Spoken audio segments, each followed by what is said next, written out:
Madam ये क्या कह रही हो आप? मैंने कोई चोरी नहीं की। ये क्या कह रही हो तुम साक्षी? अरे मैं सच कह रही हूँ। ये देखो ना, इसके हाथ में क्या है? ये येलो सी रस्सी है और ये कुंडा है। ये कुंडे से फंसा के तुम्हारा पर्स चोरी करने की कोशिश कर रहा था। मैडम आप क्यों झूठ बोल रही हो? ये आपने तो मेरी तरफ फेंका था। अबे ओए, ये तू क्या बोल रहा है? वो मेरी बीवी है, उसे क्या जरूरत है चोरी करने की? हाँ बेबी, मैं बताऊँ मैं क्यों चोरी करूंगी? तुम्हारा सब कुछ तो मेरा ही है ना, तो फिर मुझे क्या पड़ी है चोरी करने की? तू झूठ क्यों बोल रहा है? नहीं साहब, मैं सच कह रहा हूँ। ओए चुप कर। एक तो चोरी, ऊपर से सीना चोरी। मेरी बीवी है वो चोरी क्यों करेगी? साहब मैं झूठ नहीं बोला, मैंने भगवान कसम चोरी नहीं की। साले चोरी करता है, हैं? जिस थाली में खाता है उसी में छेद करता है।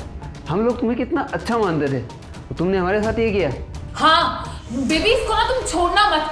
तू ना जेल में जाके चक्की पीसेगा और जब पुलिस आएगी ना तुझे पकड़ के ले जाएगी, तब तुझे पता लगेगा कि चोरी करने का अंजाम क्या होता है। अरे हम तेरे को इतना अच्छा आदमी समझते थे और तू तो हमारे घर में आके चोरी कर रहा है।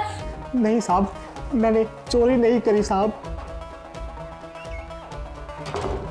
साहब मैं आपको सारी सच्चाई बताता हूँ। चोरी इन्होंने नहीं की, बल्कि मेम साहब ने करी है।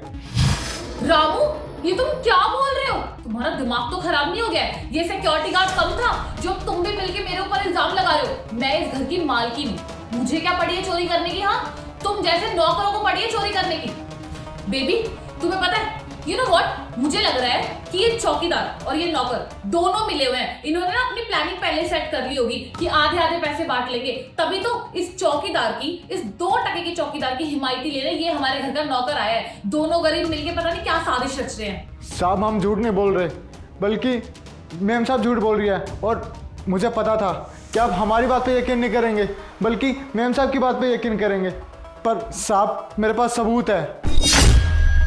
साहब जब मेम साहब चोरी कर रही थी ना, तो हमने वीडियो बना ली थी।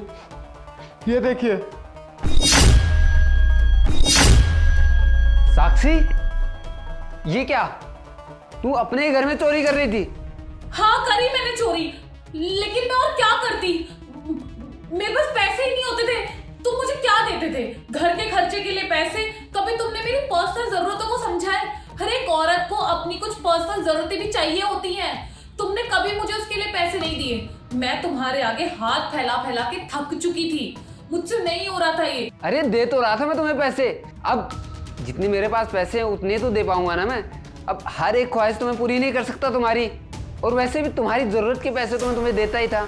फिर तुम्हें चोरी करने की क्या जरूरत हो गई? जरूरत के ही पैसे देते हो ना तुम।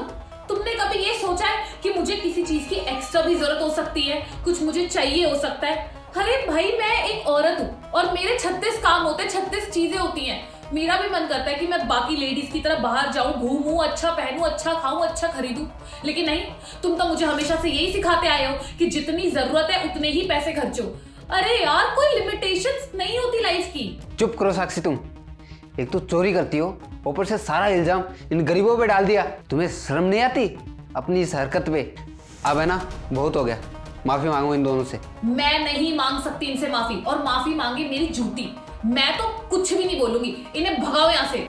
भगाऊंगा तो मैं तुम्हें साक्षी, अगर तुमने इन दोनों से माफी नहीं मांगी। इन दोनों के लिए तुम अपनी बीवी को मुझे इस घर से भगाओगे? माफी मांगो, नहीं तो जाओ यहाँ से। I am sorry Ramu. I am sorry भैया, मैंने आप पे शक किया, मुझे माफ कर देना। कोई नहीं साहब, ये पकड़िए, अब मुझे काम है, मैं निकलता हूँ। ठीक है, आप जाइए।